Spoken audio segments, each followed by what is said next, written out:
ટ્રાફિકના નિયમ ભંગ બદલ કોર્ટની નોટિસ છતાં ઈ મેમોનો દંડ ન ભરનારા 1.47 લાખ લોકો સામે હવે સમન્સ જારી કરવામાં આવશે, જેમાં વર્ષ 2023માં ટ્રાફિક પોલીસ દ્વારા 2.14 લાખ વાહન ચાલકોને ઈ મેમો અપાયો હતો, જેમાંથી 1.57 લાખ વાહન ચાલકો સામે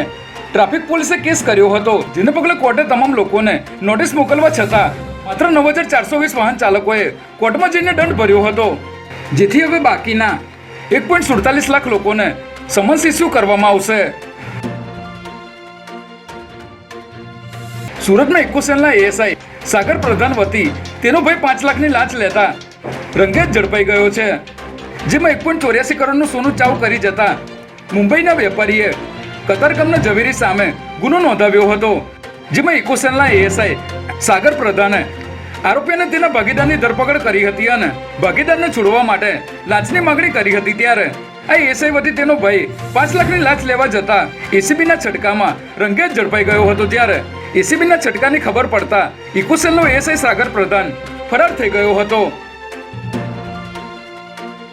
રાજકોટ પોલીસ વિભાગમાં ફરજ બજાવતા પોલીસ કોન્સ્ટેબલ ભાર્ગવ બોરીસાગરે